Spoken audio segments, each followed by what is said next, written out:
It's time to play ball for the 23 season, and it's also time for me to get bold and give you my hottest predictions for this baseball season. Now, you've probably heard about all the rule changes coming up for 2023, so let's get right into it, and something that will definitely be in play: more stolen bases. For some context, the league leader in steals last year was utility man Jon Berti of the Miami Marlins, and he stole 41 bases. Nobody else topped 40, and the next closest was Jorge Mateo with 35. So let's up the ante significantly. I think at least 5 players will go for 45 or more steals this year, and I'll tell you who. First, a quick history lesson just to tell you how much things have changed. When I first started watching baseball back in the mid-80s, I know, hard to believe, right? Moisturizer. In 1985, Vince Coleman, who was a rookie for the St. Louis Cardinals, stole 110 bases in one season. That was the start of a run where 3 straight years he stole at least 100 bags. In fact, that Cardinals team in 1985 had 5 players go over 30 steals. Last year, in the entire major leagues, there was a total of 6 players who did that. And none of those seasons matched the GOAT base stealer Rickey Henderson, who in 1982 stole 130 bases. The team with the most steals in 2022 was the Texas Rangers, and they stole a total of 128. That would be 2 less than Henderson stole by himself back then. Needless to say, times have changed. The pendulum is slowly going to start swinging back. We know there's bigger bases this year. Pitchers cannot throw back as many times as they want to first base. And of course, the pitch clock. All told, runners will be going more often, and those expert base stealers, those guys with those elite sprint speeds, are going to take advantage. So while there are a lot of good candidates, the guys I think will reach that 45 base plateau are Corbin Carroll, Bubba Thompson, Jose Siri, who was on my all-sleeper team, Esteury Ruiz, and CJ Abrams. And while I know drafts are over, there's a good chance that 4 of those 5 guys might be floating out there on waivers if you're not in a very deep league. Now let's talk another category that is hard to come by and hard to predict, and that is saves. My call here is that a pair of lesser-known closers are going to lead their respective leagues in saves, and that's Alexi Diaz of the Cincinnati Reds and Jhoan Duran of the Minnesota Twins. Together, these guys combined for 18 saves last year. So to see them all of a sudden going for 30 to 40 and leading the league, that's bold, but I think it can happen. Both these guys are flamethrowers, and the K rate is not in doubt. Talking about a 93% strikeout rate for Diaz, 96% for Duran. The stuff is there. They have the heat. They have the makeup. Of course, opportunity is the next most important thing. Well, Duran should have that in Minnesota. His competition and co-closer is Jorge Lopez, who came over from Baltimore last year. He's fine, but Duran just has better stuff, and I think inevitably he will take that job all by himself. As for the Reds, looks like Diaz has that job basically to himself. You know, the Reds had this rotating door as far as late inning options last year, and almost all of them have been hurt or still are hurt. Guys like Lucas Sims, Tejao Antone, Tony Santillan, etc. Diaz should clearly be the guy to start the season, and no reason he'll give that job up. Now, neither of these teams are, well, overly good at winning, but this year they should be better than they were last year.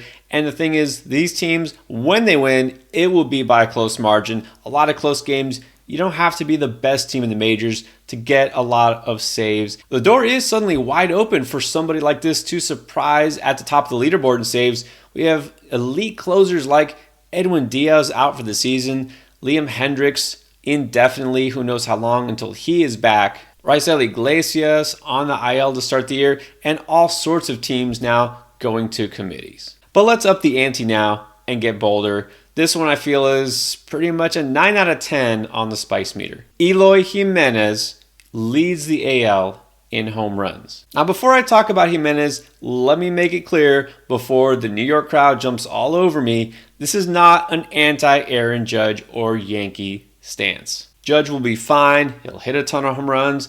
Maybe he repeats as champ, but if I said that, it wouldn't be a bold prediction. Besides, here's the other thing. You know when a guy has a monster career year?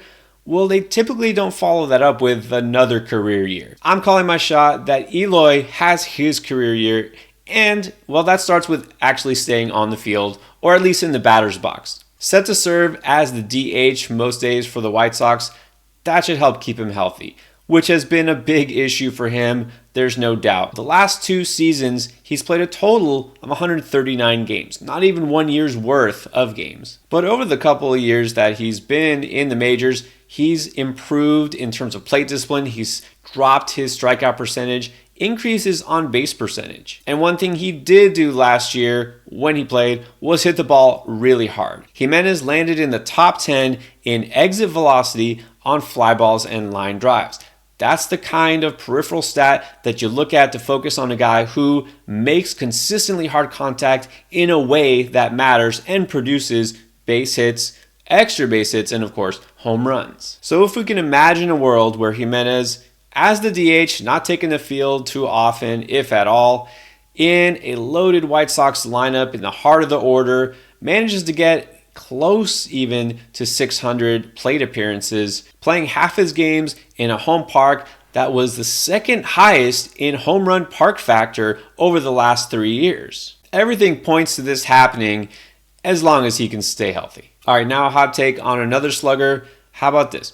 William Contreras, not Wilson, William Contreras is the top catcher in fantasy baseball. Now, for this to happen, we're going to need JT Realmuto to stop stealing so many bases or just get hurt or something. Not that we want that. But obviously, we're looking at the fact that Contreras can himself hit a lot of home runs. I'm not going to go full, he's going to have a Sal Perez type of year and hit 48 home runs or anything like that.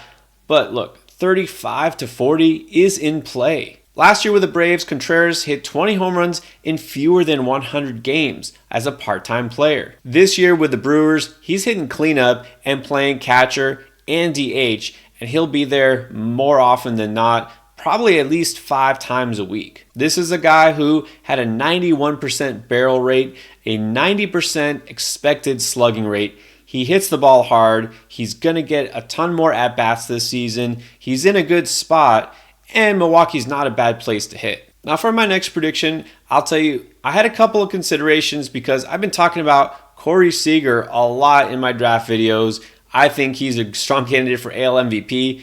And I also think, you know what, Jacob deGrom on that team, I think he pitches enough innings. He could be a Cy Young winner. And then I look at this team and I think that's a really good team. So let's go all in on the Rangers this year and say that they are going to win the AL West. Now last year the Rangers finished 68-94 and only the lowly Oakland A's kept them out of the basement in the division. They also happen to be in the same division as the defending world champion Astros and the Mariners, who might be even better this year. And I think there's a team that has Trout and Ohtani. They're not really contenders though. But to go from 38 games out to first place, that's getting spicy. But this team is not going to be short on talent. The offense is already legit. But what I like is that they added veteran pitching. Of course, DeGrom could be the best pitcher in the league if he's on the mound. They also made some sneaky good additions with Andrew Heaney and Nathan Eovaldi. Now, granted, every pitcher in their rotation has some injury questions, but all told, they have a strong enough bullpen, the offensive firepower. I'm going to go ahead and say that the Rangers are this year's turnaround team. But when you're talking about the whole enchilada, I'm going to go ahead and put this out there, even though it might physically pain me to do so as a Marlins fan. I'm going to call the New York Mets to win the World Series. Now, Mets fans are already in full form doing their annual thing where they get their hopes way up during the winter and then come crashing down just as the season starts, especially after losing Edwin Diaz before they even got to opening day. That's not a concern at all. They'll find probably about 5 guys to replace him before the trade deadline. Closers don't win championships. What does is aces, and the Mets wisely paid up to get them.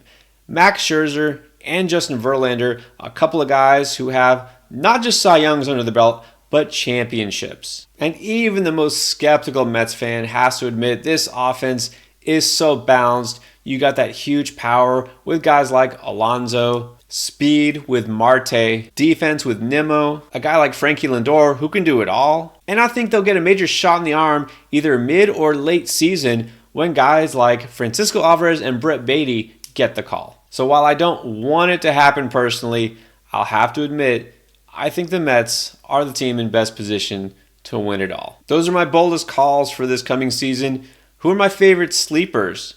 Check it out.